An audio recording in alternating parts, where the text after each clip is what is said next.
بسم اللہ الرحمن الرحیم۔ السلام علیکم۔ ہمارا چینل سبسکرائب کر لیں اور گھنٹی کے بٹن پر کلک کر دیں تاکہ آنے والی نئی سے نئی اسلامک ویڈیو کی آپ کو نوٹیفیکیشن مل سکے۔ الحمدللہ نحمدہ ونستعینہ ونستغفرہ ونعوذ باللہ من شرور انفسنا ومن سیئات اعمالنا من يهده الله فلا مضل له ومن يضلل فلا هادي له ونشهد أن لا إله إلا الله وحده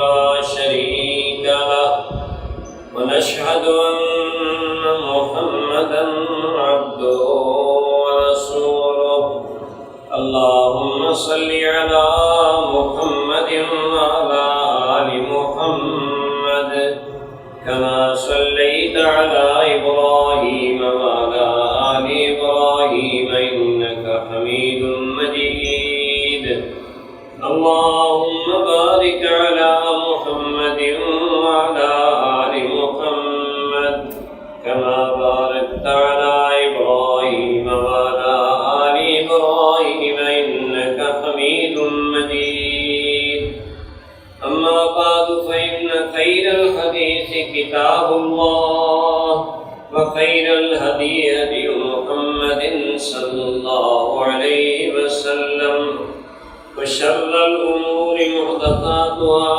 وكل محدثة بدعة وكل بدعة ضلالة الضلالة في النار أعوذ بالله السميع العليم من الشيطان الرجيم من همزه ونفثه ونفثه بسم الله الرحمن الرحيم يا أيها الذين آمنوا أطيعوا الله وأطيعوا الرسول وأولي الأمر منكم فإن تنازعتم في شيء فردوه إلى الله والرسول إن كنتم تؤمنون بالله واليوم الآخر ذلك خير وأحسن تأويلا۔ حمد و صلاۃ کے بعد میرے محترم بھائیوں، یہ جو آیا مبارکہ میں نے آپ کے سامنے پڑھی ہے، اللہ تبارک و تعالی مومنوں کو اس میں خطاب کر رہے ہیں، مومنوں کو مخاطب ہو کر یا ایھا الذین آمنوا، اے ایمان والو، اطیعوا اللہ و اطیعوا الرسول، اللہ کی اطاعت کرو اور رسول کی اطاعت کرو،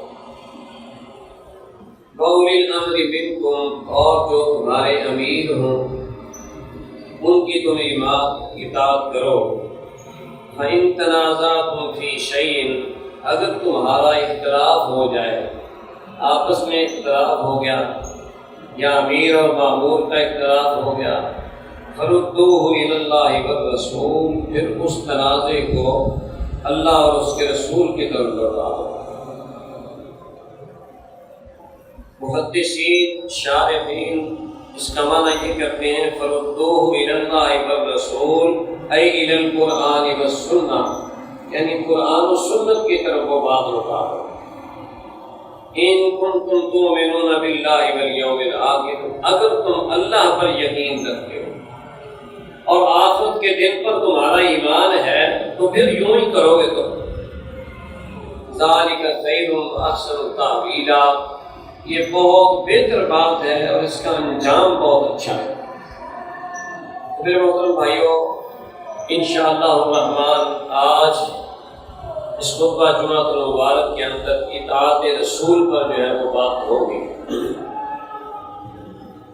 میرے محترم بھائیوں، اطاعت کا معنی ہوتا ہے فرما برداری کرنا، حکم ماننا، اور اللہ تبارک و تعالیٰ نے قرآن مجید کے اندر جا بجا اپنے بارے میں اور اپنے رسول کے بارے میں حکم دیا ہے کہ میرا بھی حکم مانو اور میرے رسول کا بھی حکم مانو۔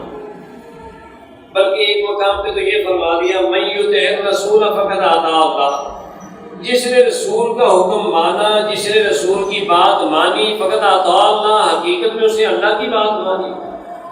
یعنی وہاں اکیلے اللہ کے رسول کا ذکر ہے، کیونکہ رسول صلی اللہ علیہ وسلم جو بھی فرمائیں گے وہ اللہ کا فرمان ہوگا۔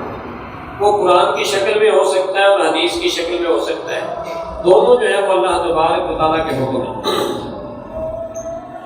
اور رسول اللہ صلی اللہ علیہ وسلم کی اطاعت جو ہے وہ اس لحاظ سے ہوگی کہ آپ صلی اللہ علیہ وسلم کی جو سنت مطہرہ ہے اس کو فالو کرنا ہوگا، اس کو ماننا ہوگا۔ اور سنت اور حدیث یہ دونوں ایک ہی معنی میں استعمال ہوتے ہیں، اور اس کی قسمیں محدثین نے بیان کی ہیں، حدیث کی بھی اور سنت کی، کہ ایک سنت ہوتی ہے قولی، جو آپ صلی اللہ علیہ وسلم نے اپنی زبان مبارک سے ارشاد فرما دیا، حکم دے دیا کہ یہ کام کرنا ہے، اس کو آپ نے اپنانا ہے، اس کو قولی سنت کہتے ہیں۔ مثال کے طور پر پیارے پیغمبر صلی اللہ علیہ وسلم، صلو کما رأیتمونی اصلی، تم نماز اس طرح پڑھو جس طرح مجھے پڑھتے دیکھا ہے۔ اب یہ نبی صلی اللہ علیہ وسلم کا حکم ہے، ارشاد ہے، اگر ہم کوشش کریں گے اس پر عمل کرنے کی تو انشاءاللہ سنت پر عمل کر رہے ہوں گے۔ اور ایسے ہی نبی صلی اللہ علیہ وسلم کی دوسری جو وہ فعل والی بات ہے، اس کو ہم کہیں گے کہ آپ کا یہ فعلی جو ہے وہ عمل ہے یا فعلی سنت ہے۔ آپ صلی اللہ علیہ وسلم نے جو کام کیا ہے تو وہ ہمارے لیے کیا ہے، وہ سنت فعلی ہے، وہ ہم نے بھی کام کرنا ہے۔ آپ صلی اللہ علیہ جماعت کرواتے تو اپنے عمل سے اپنی مقتدیوں کی صفوں کو درست کرتے، درست کر کے پھر جو جماعت کرواتی، یہ آپ کا عمل تھا۔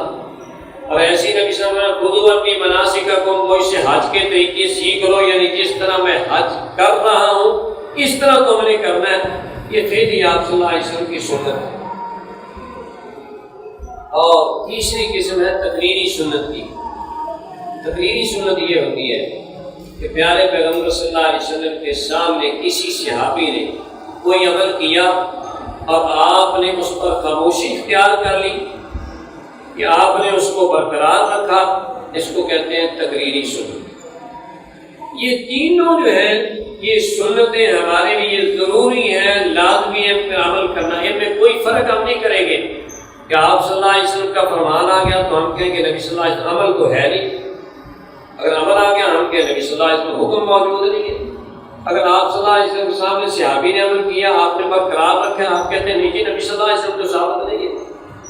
یہ جو ہے نا محدثین جو اصول بنائے ہیں ان کے اندر یہ چیزیں وضاحت سے موجود ہیں کہ یہ تینوں جو ہے وہ سنتیں ہیں۔ یہ تقریری سنت کی مثال یہ ہے، ابو داؤد شریف میں حدیث موجود ہے، پیارے پیغمبر صلی اللہ علیہ وسلم نے نماز پڑھائی اور سلام پھیرا تو دیکھا کہ ایک آدمی جو ہے وہ 2 رکعتیں پڑھ رہا ہے، تو آپ صلی اللہ علیہ وسلم نے فرمایا صلاۃ الصبح رکعتین، صبح کی نماز تو 2 رکعتیں ہیں، وہ 2 رکعتیں پڑھ لی ہم نے، تو کیا پڑھ رہا ہے؟ تو اس نے کہا کہ وہ 2 رکعتیں جو فجر سے پہلے پڑھی جاتی ہے، لم اکن اصلی، میں وہ نہیں پڑھ سکا۔ تو فسکت رسول اللہ صلی اللہ علیہ وسلم، تو اللہ کے رسول صلی اللہ علیہ وسلم خاموش ہو گئے۔ اس کو کہتے ہیں تقریری سنت۔ اب جو بندہ فجر کی سنتیں پہلے نہیں پڑھ سکا، جماعت کھڑی ہو گئی ہے، تو وہ آئے جماعت کے ساتھ مل جائے۔ نبی صلی اللہ علیہ وسلم کی تقریری سنت یہ ہے کہ وہ نماز کے بعد جو ہے متصل ان کو پڑھ لیں، یہ سنت سے ثابت ہو۔ تو بہرحال یہ میں نے آپ کو مثال کے طور پر یہ 3 چیزیں سامنے رکھی ہیں تاکہ جو ہے وہ بات سمجھ میں آ جائے کہ اللہ کے رسول صلی اللہ علیہ وسلم نے اطاعت جو ہے وہ ان تینوں صورتوں میں کرنی ہے۔ کسی ایک کو بھی ہم نے فرق کر کے نہیں رکھنا کہ یہ بھی سنت نہیں ہے۔ بعض لوگ صرف آپ صلی اللہ علیہ وسلم کا فعل مبارک ہے اس کو کہتے ہیں سنت، باقی آپ کے قول کو اور تقریر کو سنت نہیں سمجھتے، یہ بات غلط ہے۔ تینوں لحاظ سے یہ سنت ہوگا اور اس طرح جو ہے وہ عمل کرنا ہوگا۔ دوسری بات جو ہے وہ اس آیت میں جو فرمایا، یہاں اطاعت کا اللہ کے ساتھ لفظ آیا ہے، اللہ کے رسول کے ساتھ آیا ہے، اور آگے عطف کے ذریعے ہے وَأُولِي الْأَمْرِ مِنْكُمْ، ایسے نہیں کہا فَأَطِیعُوا أُولِي الْأَمْرِ مِنْكُمْ، معنی یہی بنتا ہے اللہ کی اطاعت کرو، اللہ کے رسول کی اطاعت کرو، جو تمہارے حکمران ہیں، امیر ہیں، ان کی بھی بات مانو۔ لیکن اس میں ایک خفیف اشارہ ہے کہ اطیعوا کا لفظ اللہ اور اس کے رسول کے ساتھ ہے، اولی الامر کے ساتھ اطیعوا کا نہیں آیا، عطف کے ذریعے ساتھ ملایا کہ یعنی ان کے ماتحت اگر ان کی بات ہے صحیح تو آپ بات مانیں، اگر ان کے تحت بات نہیں آتی تو پھر نہیں مانیں۔ جیسا کہ پیارے پیغمبر صلی اللہ علیہ وسلم نے ارشاد فرمایا لا طاعۃ لمخلوق فی معصیۃ الخالق، جب خالق کی نافرمانی ہو رہی ہو تو مخلوق میں سے کسی کی اطاعت نہیں کرنی۔ قرآن مجید نے والدین کی اطاعت کا حکم دیا ہے، میں ماں باپ کے حکم مانو، ماں باپ کے ساتھ اچھا سلوک کرو۔ وَإِن جَاهَدَاكَ عَلَىٰ أَن تُشْرِكَ بِي مَا لَيْسَ لَكَ بِهِ عِلْمٌ فَلَا تُطِعْهُمَا، اگر تمہاری والدہ یا تمہارا باپ کہہ رہا ہے کہ اللہ کی مخالفت کر، اللہ کے ساتھ شرک کر، فَلَا تُطِعْهُمَا، پھر ان کی اطاعت نہیں کرو۔ اس لیے اللہ اور اس کے رسول کے علاوہ جس کی بھی ہم نے اطاعت کرنی ہے، وہ والدین ہیں، وہ استاد ہے، وہ بڑا آدمی ہے، بزرگ ہے، امام ہے، سب کی ہم اطاعت کریں گے اللہ اور اس کے رسول کے ماتحت ہوگا۔ جس جگہ اللہ اور اس کے رسول کے ساتھ بات ٹکرائے گی تو کس کو چھوڑیں گے؟ اپنے بڑے کو چھوڑ دیں گے، اپنے ماں باپ کو چھوڑ دیں گے، اپنے استاد کو چھوڑ دیں گے، اپنی امام کی بات کو چھوڑ دیں گے، اللہ کے رسول صلی اللہ علیہ وسلم کی بات کو ہرگز نہیں چھوڑیں گے۔ اور یہی چیز جو ہے یہی ہدایت کا راستہ ہے۔ اللہ اکبر، یہ بات اللہ تبارک و تعالیٰ نے بار بار قرآن مجید کے اندر فرمائی ہے۔ اسی ہی کے بارے میں اللہ فرماتے ہیں وَمَا أَرْسَلْنَا مِن رَّسُولٍ إِلَّا لِيُطَاعَ بِإِذْنِ اللَّهِ، ہم نے کوئی بھی رسول نہیں بھیجا دنیا کے اندر آدم علیہ السلام سے لے کر آخر الزمان پیغمبر حضرت محمد رسول اللہ صلی اللہ علیہ وسلم تک، جس کا مقصد کوئی اور ہو، صرف ایک ہی مقصد ہے کہ اس پیغمبر کی اطاعت کی جائے، اس کی فرما برداری کی جائے۔ الا لیطاع باذن اللہ، کیوں کی جائے؟ اللہ کے حکم سے کی جائے۔ ہاں، اگر اتفاق سے آپ سے غلطی سرزد ہو جاتی ہے، پتہ چل جاتا ہے کہ اللہ کے فرمان تو یہ ہے، اللہ کے رسول کا فرمان یہ ہے، تو پھر اس کو چھوڑنا لازم ہے، پھر اس پر اڑنا نہیں، پھر اس پر اصرار نہیں کرنا۔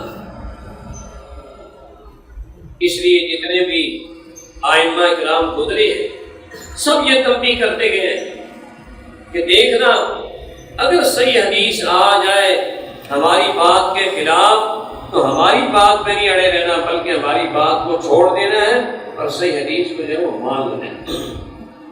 سب یہی کہتے ہیں۔ شاہ ولی اللہ محدث دہلوی رحمۃ اللہ علیہ وہ متأخرین میں سے ہیں، لیکن انہوں نے بھی یہ بات بالکل واضح کر دی فَإِن بَلَغَنَا حَدِيثٌ مِّنَ الرَّسُولِ الْمَعْصُومِ الَّذِي فَرَضَ اللَّهُ عَلَيْنَا طَاعَتَهُ بِسَنَدٍ صَالِحٍ يَدُلُّ عَلَىٰ خِلَافِ مَذْهَبِنَا وَتَرَكْنَا حَدِيثَهُ وَاتَّبَعْنَا ذَلِكَ التَّخْمِينَ فَمَنْ أَظْلَمُ مِنَّا وَمَا عُذْرُنَا يَوْمَ يَقُومُ النَّاسُ لِرَبِّ الْعَالَمِينَ۔ وہ فرماتے ہیں کہ اگر ہمیں صحیح سند کے ساتھ حدیث مل جائے من الرسول المعصوم، رسول معصوم کی، کیونکہ پیغمبر جو ہے وہ معصوم ہوتا ہے، اس سے بھی اگر کوئی معمولی سرزد بات ہوتی ہے تو اللہ فوری اصلاح کر دیتے، اور بھی اس طرح ممکن ہی نہیں۔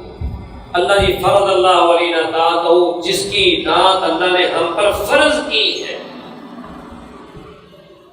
اللہ نے اپنے نبی کی اطاعت ہم پر فرض کی ہے، کسی اور کی فرض نہیں کی۔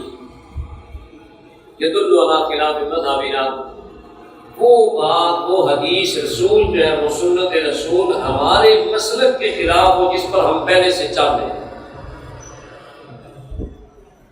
اور مترکنا حدیث ہو، اس کے باوجود ہم اس حدیث کو چھوڑ دیں، واتبعنا ذلک التخمین، اور اپنے ظن اور تخمینے اور اندازے جو لکھے ہوئے اور ہمارے وقت چلانے کے لیے کوئی بھی مجتہد کام چلانے کے لیے کوئی اندازہ لگا سکتا ہے، اجتہاد کر سکتا ہے، لیکن اجتہاد کے بعد اگر حدیث رسول مل جاتی ہے تو میں پھر بھی اس تخمینے پر لگے رہے، فمن اظلم منا، تو ہم سے بڑا ظالم اس وقت کوئی نہیں ہوگا۔ وہ بندہ بہت بڑا ظالم ہوگا جو اللہ کے رسول صلی اللہ علیہ وسلم حدیث کے مقابلے میں پھر بھی تخمینے پر چلتا ہے۔ وما ظلم یوم یقوم الناس لرب العالمین، جب رب العالمین کے سامنے سارے لوگ کھڑے ہوں گے تو اس وقت عذر تلاش کرو، کیا عذر پیش کرو گے، کیا بہانہ بناؤ گے۔ اس لیے جو بھی اچھے نیک لوگ بزرگ صالحین گزرے وہ سب روکتے گئے کہ صرف اور صرف اللہ اور اس کے رسول صلی اللہ علیہ وسلم کی اطاعت فرض ہے اور وہی کرنا ہے۔ اللہ تبارک و تعالیٰ نے یہ بات جو ہے اپنے پیارے پیغمبر صلی اللہ علیہ وسلم مخاطب کر کے قسم اٹھا کے بھی فرما دی، فرمایا فلا وربک لا یؤمنون حتی یحکموک فیما شجر بینہم ثم لا یجدوا فی انفسہم حرجا مما قضیت ویسلموا تسلیما۔ اے پیغمبر صلی اللہ علیہ وسلم تیرے رب کی قسم، فلا وربک، تیرے رب کی قسم، لا یؤمنون، چاہے کلمہ پڑھ لے لیکن اس وقت تک وہ مومن نہیں ہوں گے، حتی یحکموک فیما شجر بینہم، حتیٰ کہ آپس میں جو اختلاف ہیں، ان کے جو جھگڑے ہیں، اس میں آپ کو فیصلہ کرنے والا نہ ہو۔ ثم لا یجدوا فی انفسہم حرجا مما قضیت، پھر جو آپ فیصلہ فرما دیں اس کے بارے میں اپنے دلوں میں وہ تنگی محسوس نہ کریں، کوئی حرج، کوئی تنگی دل میں نہیں ہے۔ وَيُسَلِّمُوا تَسْلِيمًا، اور پھر خوب اچھے طریقے سے دل و جان سے اس کو تسلیم کر لیں۔ جب تک یہ کام نہیں کریں گے اس وقت تک وہ مومن نہیں ہو سکتے۔ اس سے بڑھ کر کیا ہو سکتا ہے کہ اللہ تبارک و تعالیٰ نفی فرما دی ایمان کی، ان کا ایمان ہی نہیں ہے۔ اور دوسرے مقام پہ فرمایا النبی اولیٰ بالمؤمنین من انفسہم، نبی جو ہے وہ تو مومنوں کو ان کی جانوں سے بھی زیادہ جو ہے وہ عزیز ہونا چاہیے، اور عزیز یہ ہوتا ہے کہ اس کی بات نہ مانی جائے، اس کی سنت پر عمل نہ کیا جائے، یہ عزیز ہوتا ہے، یہ قریبی ہوتا ہے۔ النبی اولیٰ بالمؤمنین من انفسہم، مومنوں کو ان کی جانوں سے عزیز جو ہے وہ نبی ہوتا ہے۔ پہلے بھی میں نے کئی دفعہ بیان کیا ہے، حضرت عمر فاروق رضی اللہ تعالیٰ نبی صلی اللہ علیہ وسلم کے ساتھ اظہار محبت کر رہے ہیں اور عام عادت اور طریقے کے مطابق کہہ رہے ہیں کہ اللہ کے رسول صلی اللہ علیہ وسلم انت احب الیہ من کل شیء، آپ مجھے ہر چیز سے زیادہ عزیز ہیں، الا نفسی بین جنبی، سوائے میری جان کے جو میرے پہلو میں۔ یہ ایک عام قاعدہ تھا کہ بندہ مومن کو کہتا ہے کہ جان کے علاوہ ہر چیز سے زیادہ عزیز ہے، تو اللہ کے رسول صلی اللہ علیہ وسلم نے اس کی کیا کیا؟ نفی فرما دی، اللہ لا یا عمر، اے عمر نہیں، یہ ایمان نہیں ہے، کیونکہ اللہ نے فرما دیا النبی اولیٰ بالمؤمنین من انفسہم، ان کی جانوں سے زیادہ عزیز ہونے چاہیے۔ تو پھر حضرت عمر رضی اللہ تعالیٰ عنہ سمجھ گئے، فرمانے لگے اللہ کے رسول صلی اللہ علیہ وسلم آپ مجھے میری جان سے بھی زیادہ عزیز ہیں۔ اور یہی تو وجہ تھی کہ آسانی کے ساتھ صحابہ جانیں قربان کرنے کے لیے تیار ہو جاتے تھے۔ کتنی صحابہ ہیں جنہوں نے اپنی آزاد مرضی کے ساتھ جو ہے اپنی جانیں جو ہے وہ نشاور کر دی۔ اور صلح حدیبیہ میں کیا ہو رہا ہے؟ نبی صلی اللہ علیہ وسلم کے ہاتھ پر بیعت ہو رہی ہے اور صحابہ کہتے ہیں بایعنا علی الموت، ہم موت پر بیعت کر رہے ہیں۔ اللہ کے رسول صلی اللہ علیہ وسلم ہم مر جائیں گے، ہم مرنے کے لیے تیار ہیں، ہم شہادت کے لیے تیار ہیں۔ تو جانوں سے زیادہ عزیز سمجھ نہیں ہے نا، اس وجہ سے تو جو اگر اللہ کے رسول صلی اللہ علیہ وسلم کو جان سے زیادہ عزیز سمجھے گا تو اس کی بات کو نہ مانے گا، آپ صلی اللہ علیہ وسلم کے فرامین اور عمل کو پیچھے کرے گا، حرکت نہیں پیچھے کرے گا۔ اس لیے اللہ تبارک و تعالیٰ نے قسمیں اٹھا کر فرمایا کہ اس کا ایمان مکمل نہیں۔ اللہ ہمیں اپنا ایمان مکمل رکھنے کی توفیق عطا فرمائے۔ اس کے بعد جو ہے یہ سارے جو ہیں وہ ایک دو رکوع میں بیان ہو رہی ہے جو میں آیتیں آپ کے سامنے پڑھ رہا ہوں۔ اللہ اکبر. اللہ فرماتے ہیں وَمَن يُطِعِ الرَّسُولَ وَمَن يُطِعِ اللَّهَ وَالرَّسُولَ فَأُولَٰئِكَ مَعَ الَّذِينَ أَنْعَمَ اللَّهُ عَلَيْهِم مِّنَ النَّبِيِّينَ وَالصِّدِّيقِينَ وَالشُّهَدَاءِ وَالصَّالِحِينَ وَحَسُنَ أُولَٰئِكَ رَفِيقًا ذَٰلِكَ الْفَضْلُ مِنَ اللَّهِ وَكَفَىٰ بِاللَّهِ عَلِيمًا. یہ آیت اس وقت نازل ہوئی. اللہ کے رسول صلی اللہ علیہ وسلم کے ایک صحابی وہ کہتے ہیں اللہ کے رسول صلی اللہ علیہ وسلم اللہ اکبر، جب میں بے چین ہوتا ہوں تو آپ کی مجلس میں آ جاتا ہوں، آپ کو دیکھتا ہوں، آپ کا نظارہ کرتا ہوں، ایمان تازہ ہو جاتا ہے، دلی سکون مل جاتا ہے. لیکن اس کے ساتھ ساتھ ایک بات جو مجھے پریشان کی ہوئی، وہ کیا ہے؟ انی ذکر کو موت کی بمو کا ہے، مجھے اپنی موت یاد آ جاتی ہے اور آپ کی بھی موت یاد آ جاتی ہے کہ میں نے مر جانا ہے اور آپ نے بھی فوت ہو جانا ہے. جب یہ بات یاد آتی ہے تو ذہن میں خیال آتا ہے اللہ کا رفیق امان نبی جی، آپ تو بلند مرتبے پر فائز ہوں گے نبیوں کے ساتھ، اور میں ادنا اگر جنت میں جاتا بھی ہوں تو میرا مقام اور مرتبہ تو بہت کمتر ہوگا. تو پیارے پیغمبر صلی اللہ علیہ وسلم نے جواب نہیں دیا. اللہ نے ارشاد فرمایا. اس میں ایک بات یہ بھی ذہن میں رکھیے گا، اللہ کو اپنے پیغمبر کے صحابہ کا اتنا ایمان عزیز ہے کہ براہ راست اللہ تبارک و تعالیٰ صحابہ کو مخاطب ہو جاتے ہیں، براہ راست اللہ تبارک و تعالیٰ صحابہ کو جواب دے دیتے ہیں. اس وقت اللہ تبارک و تعالیٰ نے یہ جواب دیا من یطع اللہ والرسول، جو بندہ اللہ کی اطاعت کرتا ہے، اللہ کا حکم مانتا ہے، اللہ کے رسول کا حکم مانتا ہے، فاولئک مع الذین، تو یہ اللہ کی اطاعت کرنے والے، اللہ اور اس کے رسول کی بات کرنے والے، مع الذین، ان لوگوں کے ساتھ ہوں گے انعم اللہ علیہم، جن پر اللہ نے انعام کیا. اب میرے محترم بھائیوں، جانے نہ جانے، ویسے تو جان کر پڑھنا چاہیے. ہم ہر نماز میں یہ دعا کرتے ہیں کہ یا اللہ ہمیں اس راستے پر چلا صراط الذین انعمت علیہم، جن کے اوپر تیرا انعام ہوا ہے، یا اللہ ان کے راستے پر چلا. ہم یہ دعا کرتے ہیں اور یہ معنی مفہوم سمجھ کر کرنا چاہیے کہ یا اللہ ہمیں نبیوں کے راستے پر چلا، ہمیں صدیقوں کے راستے پر چلا، شہداء کے راستے پر چلا، کیونکہ اللہ تبارک و تعالیٰ یہ فرما رہے ہیں کہ یہ لوگ جن پر اللہ نے انعام کیا ہے، یہ اطاعت کرنے والے ان کے ساتھ ہوں گے. وہ کون ہیں؟ من النبیین، سب سے پہلے نمبر پر نبی. اور یہ بھی ایک شیطان نے چکما اور دھوکہ دے رکھا ہے کہ بعض لوگ صوفیہ یہ کہتے ہیں کہ ولایت کا درجہ آگے نبوت سے بھی اوپر ہے. اور میرے محترم بھائیوں، نبوت کا مقام سب سے بلند ہے. اللہ نے اپنے ان بزرگیدہ بندوں کو جن کو خود چنا ہے اور ان پر اپنا پیغام بھیجا ہے اور دوسرے لوگوں کی اصلاح کا کام ان کے میں لگایا ہے، سب سے افضل اور اعلیٰ انبیاء کی جماعت، اور اللہ کا سب سے بڑا قریبی نبی ہوتا ہے، باقی درجے اس کے نیچے. اور یہاں بھی اللہ تبارک و تعالیٰ نے فہرست بیان کی ہے 4 لوگوں کی. فرمایا انبیاء، اس کے بعد فرمایا صدیقین، انتہائی زیادہ سچے، انتہائی زیادہ سچائی کی تصدیق کرنے والے. امت محمدیہ میں سب سے بڑا صدیق کون مشہور ہے؟ ابوبکر صدیق رضی اللہ عنہ. نبی صلی اللہ علیہ وسلم نے خود کو بتا فرمایا. کیوں؟ اس قدر زیادہ ایمان اور یقین کہ نبی صلی اللہ علیہ وسلم کی زبان مبارک سے بات نہیں سنی، کافروں کے منہ سے سنی ہے بات، لیکن حوالہ کس کا دے رہے؟ محمد الرسول اللہ صلی اللہ علیہ وسلم. تصدیق کی. اچھا انہوں نے فرمایا، ہاں انہوں نے فرمایا آمنا وصدقنا، میں اس پر ایمان لاتا ہوں، میں تصدیق کرتا ہوں. کیا تھا؟ معراج کی بات کی.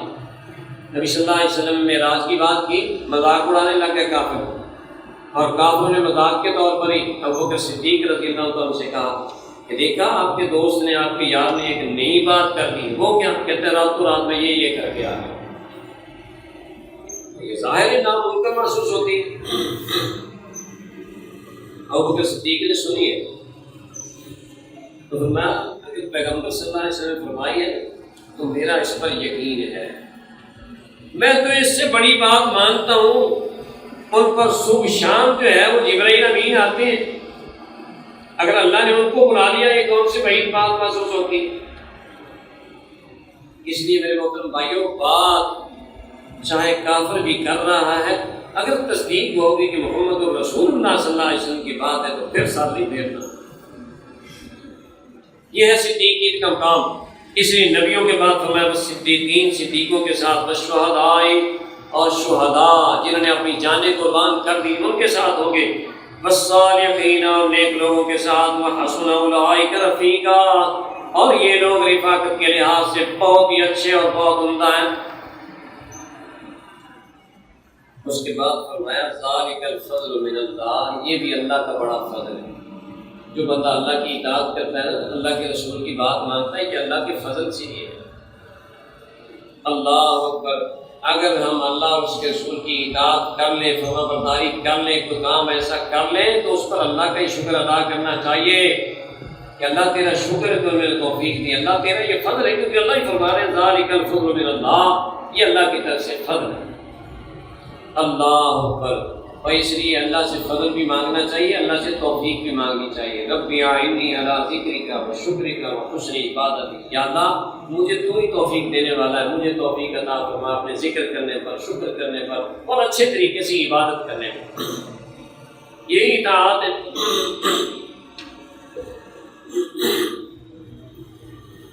اللہ اکبر۔ ایک اور مقام پہ اللہ تبارک و تعالیٰ فرماتے ہیں من یطع الرسول فقد اطاع اللہ ومن تولی فما ارسلناک علیہم حفیظا، جو بندہ اللہ کے رسول کی اطاعت کرتا ہے اس نے حقیقت میں اللہ کی اطاعت کی۔ ومن تولی، جو منہ موڑ لیتا ہے اللہ کے رسول کی اطاعت سے، فما ارسلناک علیہم حفیظا، اے پیغمبر صلی اللہ علیہ وسلم ہم نے آپ کو دروغہ بنا کر، نگران بنا کر نہیں بھیجا کہ پکڑ پکڑ کر اطاعت کرو۔ ان علیک الا البلاغ، آپ کے ذمہ جو ہے وہ تبلیغ پہنچا دینا، صاف صاف کہہ دینا۔ آپ مانیں گے تو فائدے میں رہیں گے، نہ مانیں گے تو نقصان کا کام۔ قل اطیعوا اللہ واطیعوا الرسول فإن تولوا فإن اللہ لا يحب الکافرین، کہہ دیجیے پیغمبر صلی اللہ علیہ وسلم اطیعوا اللہ واطیعوا الرسول، اللہ کا حکم مانو، رسول کا حکم مانو۔ فإن تولوا، اگر وہ منہ پھیر جائیں، فإن اللہ لا يحب الکافرین، تو اللہ کافروں سے محبت نہیں کرتا۔ ہم ان کو تو کافر سمجھتے ہیں جو کلمہ نہیں پڑھتے، اپنی کبھی خیر نہیں بنائی کہ کہیں اللہ تبارک و تعالیٰ ہمیں بھی ان کے ساتھ شامل نہ کر دیں۔ جو بندہ اللہ اور اس کے رسول کی اطاعت کا منکر ہے اس کے کافر ہونے میں شک نہیں رہ جاتا۔ اس لیے تو اللہ تبارک و تعالیٰ نے فإن اللہ لا يحب الکافرین فرمایا، عاصی نہیں فرمایا، نافرمانی کرنے والے نہیں فرمایا، کہ جو بندہ اللہ اور اس کے رسول کی اطاعت نہیں کرتا تو ایسے کافروں سے اللہ محبت نہیں کرتا۔ اللہ اکبر۔ اس لیے میرے بھائیو، جو بندہ بھی اللہ اور اس کے رسول کی اطاعت کرتا ہے فقد فاز فوزا عظیما، یقیناً کوئی بندہ بہت بڑی کامیابی حاصل کرتا ہے، اس کے علاوہ جو ہے وہ کامیابی نہیں ہے۔ پیارے پیغمبر صلی اللہ علیہ وسلم صبح کے وقت اٹھتے نا، فجر کے وقت، سحری کے وقت، اس وقت اللہ کے رسول صلی اللہ علیہ وسلم جو نماز کی دعائیں استفتاح پڑھتے تھے ان کے الفاظ پر بھی غور کریں۔ اللہم رب جبرائیل و میکائیل و اسرافیل، اے اللہ تو رب ہے جبرائیل کا، میکائیل، اسرافیل کا، فرشتوں کا رب بھی اللہ، انسانوں کا رب بھی اللہ، ہر ایک چیز کا رب اللہ۔ فاطر السماوات والارض، آسمان اور زمین کو پیدا کرنے والا تو ہے۔ عالم الغیب والشہادہ، غیب کو اور حاضر کو تو جاننے والا ہے۔ انت تحکم بین عبادک، تو فیصلہ فرمائے گا اپنے بندوں کے درمیان کس چیز میں جس میں وہ اختلاف کرتے ہیں۔ دنیا کے اندر اختلافات ہیں کس وجہ سے؟ اللہ اور اس کے رسول کی اطاعت چھوڑنے کی وجہ سے۔ پھر فرمایا کہ اهدنی لما اختلف فیہ من الحق بإذنک تہدی من تشاء إلی صراط مستقیم، یا اللہ جس چیز میں لوگ اختلاف کرتے ہیں تو مجھے سیدھے راستے پر چلا دے۔ تہدی من تشاء الی صراط مستقیم، تو ہدایت دیتا ہے جس کو چاہتا ہے سیدھے راستے۔ یہ کون اللہ سے درخواست کرتا ہے؟ اللہ کا نبی جس پر وحی آتی ہے، ہمیں یہ سمجھانے کے لیے کہ اگر تم دیکھتے ہو کہ بھائی کس کی بات مانو، کس طرح اطاعت کرو، کوئی کچھ کہتا ہے کوئی کچھ کہتا ہے، تو اللہ سے درخواست تو کر سکتے ہو، اللہ سے التجا تو کر سکتے ہو۔ یہ دین مختلف فی من الحق یادہ، جس میں اختلاف لوگ کر رہے ہیں، اختلاف میں پڑے ہوئے ہیں، اللہ تو مجھے جو ہے وہ سیدھے راستے پر چلا، بیچ نہیں کہا، یا اللہ اپنے حکم سے چلا۔ اللہ آپ کا دل روشن کر دے گا، اللہ آپ کے دل میں ڈال دے گا کہ یہ سیدھی راہ ہے، یہ ہدایت کی راہ ہے۔ تہدی من تشاء الی صراط مستقیم، جس کو تو چاہتا ہے سیدھے راستے پر چلا دیتا ہے۔ اور یہی ہم نماز میں پڑھتے ہیں، اہدنا الصراط المستقیم، یا اللہ ہمیں سیدھی راہ پر چلا، بشرطے کہ اس کو غور کر کے انسان جو ہے وہ سوچ سمجھ کے یہ لفظ بولے گا، تو انشاءاللہ اللہ اپنی رحمت سے اس کو ہدایت نصیب فرمائے گا۔ اللہ اکبر۔ نبی صلی اللہ علیہ وسلم من عمل عملا لیس علیہ امرنا فہو رد، جس نے کوئی بھی ایسا کام کیا جس میں ہمارا امر نہیں ہے، ہمارا امر نہیں ہے، ہمارا حکم نہیں ہے، تو کیا ہے؟ وہ مردود ہے، وہ بالکل مردود۔ کیوں کہ وہ اللہ اور اس کے رسول کی راہ نہیں ہے، وہ یا تو اپنی مرضی کی اختراع ہے اس کی، یا آپ نے اس نے بڑوں کی بات کو ایسے سمجھ لیا ہے جیسے کہ وہ نبی کی بات ہوتی ہے۔ شاہ اللہ کی بات کرنا تھا رحمہ اللہ، انہوں نے بہت ساری چیزیں اپنی کتاب کے اندر حجت اللہ البالغہ اور ایک تنجید میں اور دوسری کتابوں میں اس بات کو بالکل واضح کیا ہے۔ وہ کہتے ہیں کہ بعض لوگ جو ہیں وہ اپنے بڑوں کی بات ایسے ماننے لگ جاتے ہیں، اپنی اماموں کی بات ایسے ماننے لگ جاتے ہیں کہ انہ نبی ارسل، گویا کہ نبی جو ہے ان کی طرف بھیجا گیا۔ اس لیے میرے محترم بھائیوں، یہ سارے جتنے بھی بزرگان دین ہیں، امام جو ہے وہ بے شمار ہیں، ائمہ حدیث بہت زیادہ ائمہ حدیث ہیں، اور جتنے ہم دوسرے امام سمجھتے ہیں جن کو ہم کہتے ہیں کہ یہ فقہ کے امام ہیں، حقیقت میں وہ بھی حدیث کے امام ہیں۔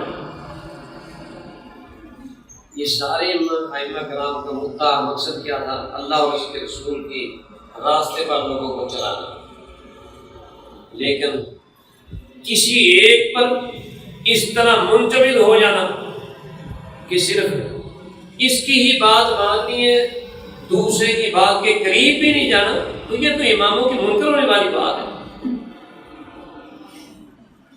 ہم نے تو سارے کو اپنے سارا کو پر رکھنا ہے، انشاءاللہ سب کی بات ماننی ہے، لیکن بات وہی ہے اللہ اور اس کے رسول کی اطاعت کے جو ہے وہ سامنے، اس کے بغیر نہیں۔ تو میرے محترم بھائیوں، یہ اللہ تبارک و تعالیٰ فرماتے ہیں اطیعوا اللہ واطیعوا الرسول فإن تولوا فإنما علیہ ما حمل وعلیکم ما حملتم وإن تطیعوا تہتدوا وما علی الرسول الا البلاغ المبین۔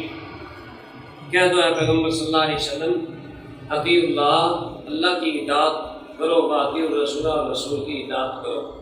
فإن تولوا، اگر یہ منہ پھیر جائیں، فإنما علیہ ما حمل، تو پھر آپ پر ہے ما حمل، اس پر ہے ما حمل جو اس پر ذمہ داری ڈالی گئی، اور تم پر ہے جو تم پر ذمہ داری ڈالی گئی۔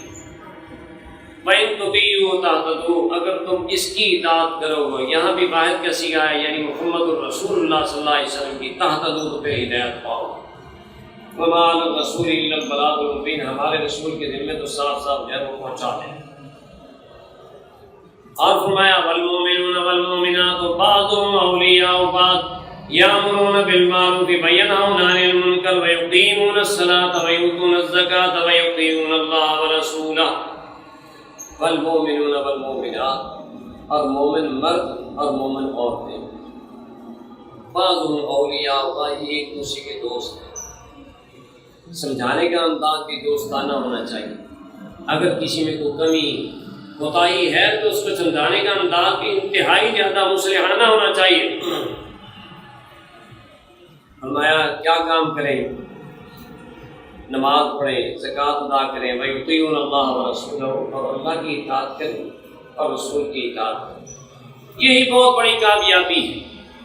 اگر اللہ اور اس کے رسول کی اطاعت کر لی تو سمجھ لو کامیاب ہو گئے، اگر اللہ اور اس کے رسول کی نافرمانی کر لی تو پھر ناکام اور نامراد۔ فَلْيَحْذَرِ الَّذِينَ يُخَالِفُونَ عَنْ أَمْرِهِ أَن تُصِيبَهُمْ فِتْنَةٌ أَوْ يُصِيبَهُمْ عَذَابٌ أَلِيمٌ۔ جو اللہ کے رسول صلی اللہ علیہ وسلم کی امر کی مخالفت کرتے ہیں ان کو ڈرنا چاہیے۔ اللہ فرماتے ہیں ان کو ڈرنا چاہیے۔ ان تصیبہم فتنہ، کس چیز سے؟ کہ کہیں ان کو فتنہ نہ پہنچے یا دردناک عذاب نہ ان کو آ پہنچے۔ ان کو ڈرنا چاہیے، خوف کرنا چاہیے۔ تو میرے محترم بھائیو، یہ کن کو ڈرایا جا رہا ہے؟ جو اپنے آپ کو دعویٰ رکھتے ہیں نا کہ ہم مسلم ہیں، ہم مومن ہیں، یہ ان کو ڈرایا جا رہا ہے۔ وَمَن يُشَاقِقِ الرَّسُولَ مِن بَعْدِ مَا تَبَيَّنَ لَهُ الْهُدَىٰ وَيَتَّبِعْ غَيْرَ سَبِيلِ الْمُؤْمِنِينَ نُوَلِّهِ مَا تَوَلَّىٰ وَنُصْلِهِ جَهَنَّمَ وَسَاءَتْ مَصِيرًا۔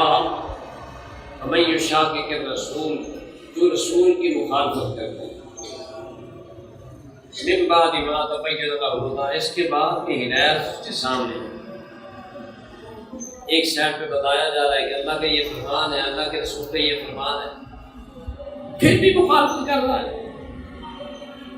اللہ اس کے رسول کے فرمان کے سامنے وَيَتَّبِعْ غَيْرَ سَبِيلِ الْمُؤْمِنِينَ، اور مومنوں کی راہ چھوڑ کر اور راستے پر چل رہا ہے۔ مومنوں سے مراد یہاں صحابہ کرام ہیں، اور صحابہ کرام کے راستے کو چھوڑ کر اور راستہ اپنانا ہے۔ نُوَلِّهِ مَا تَوَلَّىٰ، وہ جدھر جانا چاہتا ہے اللہ فرماتے ہیں ہم ادھر پھیر دیتے ہیں۔ وَنُصْلِهِ جَهَنَّمَ، پھر ہم اس کو جہنم میں داخل کریں گے۔ وَسَاءَتْ مَصِيرًا، اور وہ بہت برا ٹھکانہ ہے، اللہ اس سے ہمیں بچائے۔ اللہ اکبر۔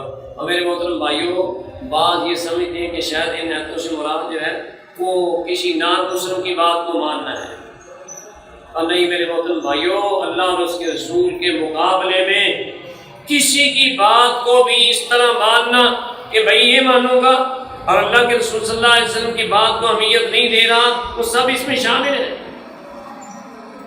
عروہ بن زبیر اور عبداللہ بن عباس رضی اللہ عنہ کا ایک چھوٹا سا کال میں آپ کے سامنے رکھتا ہوں۔ عروہ بن زبیر اور عبداللہ بن عباس سے کہنے لگے کہ آپ نے لوگوں کو غلط راستے پر ڈال دیا ہے۔ انہوں نے پوچھا کہ کیا؟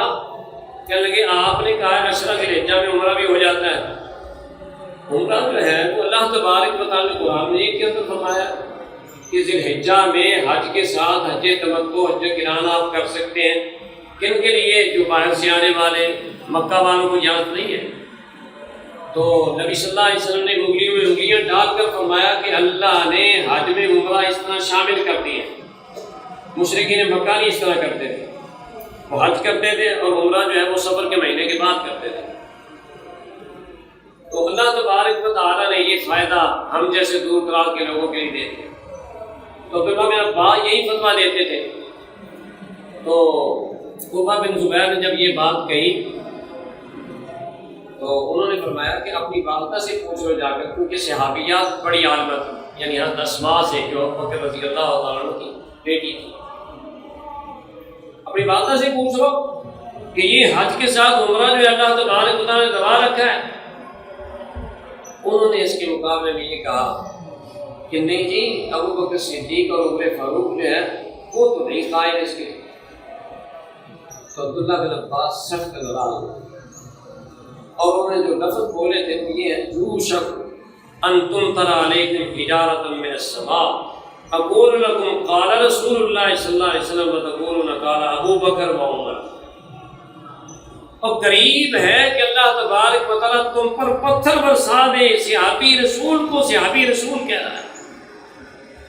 میں تمہیں کہہ رہا ہوں کہ اللہ کے رسول صلی اللہ علیہ وسلم نے یہ فرمایا اور تم کہتے ہو ابو بکر اور عمر نے یہ کہا ہے۔ اللہ کے رسول صلی اللہ علیہ وسلم کے مقابلے میں اگر ابو بکر صدیق اور عمر فاروق جیسے عظیم الشان صحابیوں کا نام آیا ہے تو ایک صحابی جو ہے وہ اس قدر جو ہے وہ ناراض ہو رہے ہیں تو بتاؤ کہ ان کے مقابلے میں اگر کسی اور امتی کا نام لیا جائے تو کیا کیا ہے؟ اللہ اکبر۔ ایسے ہی اور بھی بہت سارے واقعات ہیں، لیکن جمعے کا یہ وقت جو ہے اتنا مکمل نہیں ہو سکتا کہ سب کچھ اس میں بیان کیا جائے۔ اللہ سے دعا ہے اللہ تبارک و تعالیٰ نے صحیح معنوں میں قرآن و سنت پر عمل کرنے کی توفیق عطا فرمائے۔